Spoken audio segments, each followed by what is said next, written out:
അതൊരു മാർച്ച് മാസമായിരുന്നു. എറണാകുളത്തിന്റെയും തൃശ്ശൂരിന്റെയും അതിർത്തി പങ്കിടുന്ന ചാലക്കുടി എന്ന പ്രദേശത്തേക്ക് കേരളത്തിന്റെ നാനാഭാഗത്തു നിന്നും കരഞ്ഞു കലങ്ങിയ കണ്ണുമായി മലയാളികൾ ഓടിക്കൂടി അവിശ്വസനീയമായ ആ വാർത്ത കേട്ട്. അടിമുടി കലാകാരനും ആത്മവിശ്വാസത്തിന്റെ അപരനാമവുമായി മാറിയ ഒരു മനുഷ്യൻ നമ്മളിൽ നിന്ന് വേർപിരിഞ്ഞു പോയി എന്ന വാർത്ത കേട്ട് നമുക്കത് വിശ്വസിക്കാനായില്ല. ഒരു സാധാരണക്കാരന് എത്രത്തോളം വലിയ താരമാകാമെന്നും എത്രത്തോളം വലിയ താരമായാലും എങ്ങനെ മണ്ണിൽ ചവിട്ടി നിൽക്കാമെന്നുള്ളതിന് മലയാളി കണ്ട ഒരു അഭിനേതാവിന്റെ നേർസാക്ഷ്യം. പാട്ടോ പറച്ചിലോ അഭിനയമോ അനുകരണമോ എത്ര പെയ്താലും തോരാത്ത ആ മണിമേഘങ്ങൾക്കായി മലയാളികൾ ഇനിയും എത്രയോ കാലം കാത്തിരിക്കും. ചാലക്കുടി എന്ന ഭൂപ്രദേശത്തെ ഇന്ത്യൻ സിനിമയുടെ ഭൂപടത്തിലേക്ക് അടയാളപ്പെടുത്തിയ മലയാളികളുടെ സ്വന്തം ഓർമ്മയിൽ എന്നും കലാഭവൻ മണി. പ്രേമിച്ചു പ്രേമിച്ചു നിന്നെ ഞാനൊരു ദേവസ്ത്രീയാക്കും. മഞ്ഞപ്പൊടി, അരിപ്പൊടി, മലർപ്പൊടി, കളഭം, കദളിപ്പഴം, കൊട്ടത്തേങ്ങ, മുന്തിരിങ്ങ, നാരങ്ങ,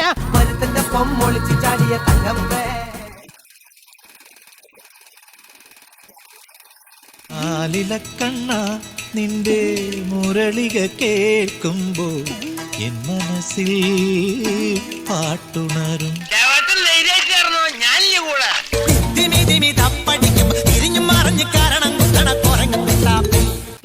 അതെ, ഞാൻ അവിടെ ആയിരുന്നു. ഇപ്പൊ ഞാൻ ഇവിടെയാ. മണിക്കുയിലേ മണിക്കുയിലേ. ആദ്യം നീ അവളെ കാര്യം പറഞ്ഞ് മനസ്സിലാക്കാൻ നോക്ക്. നിന്നെ വിശ്വാസമായ ആ നിമിഷം അവള് നിന്റെ കൂടെ ഇറങ്ങി വരും.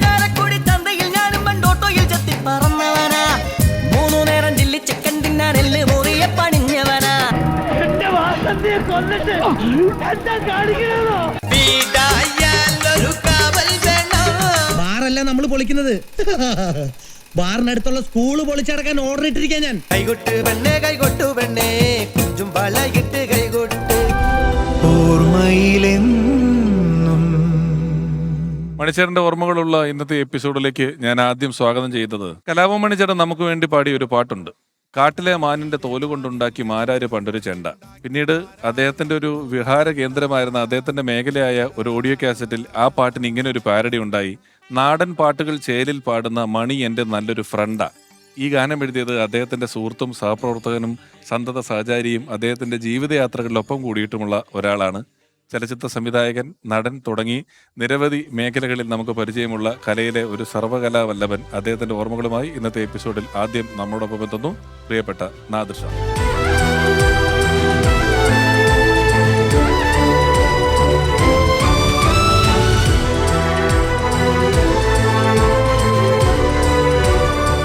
കേൾക്കാം. നമസ്കാരം.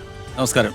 വർഷങ്ങൾക്ക് മുമ്പ് കേരളത്തിൽ അങ്ങോളം ഇങ്ങോളം ഒരുപാട് വേദികളിൽ സൂപ്പർ ഹിറ്റായി പോയൊരു പ്രോഗ്രാമുണ്ട്. അതിന്റെ പേര് മണിനാദം എന്നാണ്. അത് മണിച്ചേട്ടനും നാദർഷയ്ക്കും കൂടെ ചേർന്ന് ചെയ്യുന്നു എന്നുള്ളത് കൊണ്ടാണ് അതിന് മണിനാദം എന്നൊരു പേരിട്ടിരുന്നത്. വലിയ ദീർഘനാളത്തെ സൗഹൃദം, സിനിമാ ബന്ധം, വേദികൾ, വ്യക്തിബന്ധം, കുടുംബബന്ധം, ഒരുപാട് കാര്യങ്ങൾ പറയാനുണ്ട് നാദർഷയ്ക്ക്. നാദർഷക്ക മണിച്ചേട്ടനെ ആദ്യമായി കണ്ടത് എവിടെയാണ്, എങ്ങനെയാണ്?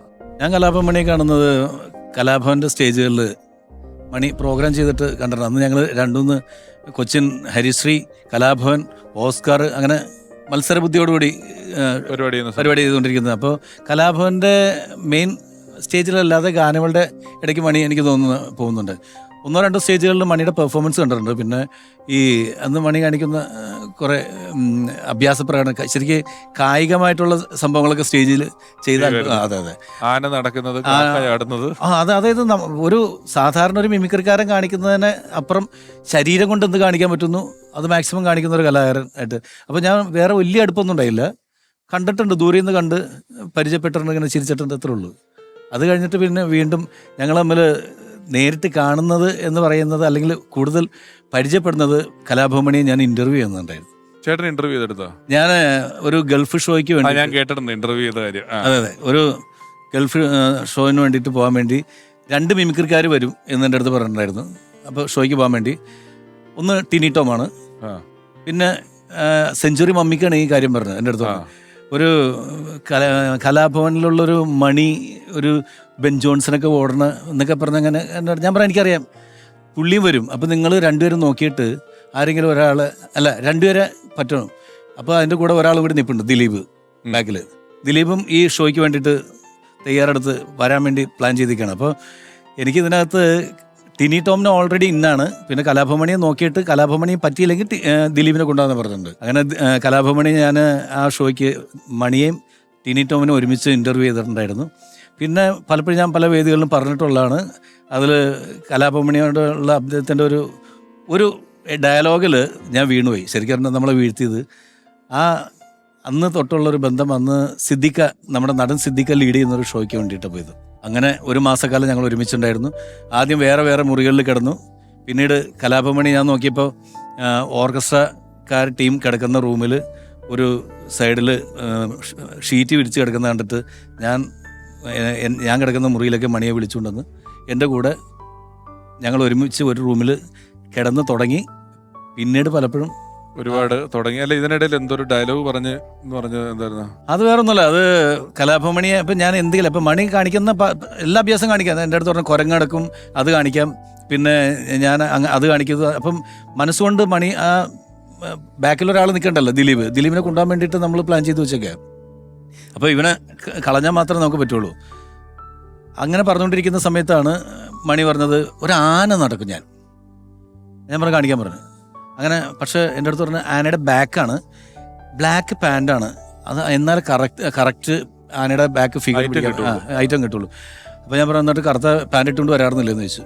അത് പറഞ്ഞ് ഒരു പാൻറ്റുള്ളൂ, അത് കഴുകിയിട്ട് എനിക്ക് നാളെ പ്രോഗ്രാമിന് പോകാനുള്ളതാണ്, അത് അല്ലെങ്കിൽ ഞാൻ വന്നേനെന്ന് പറഞ്ഞു.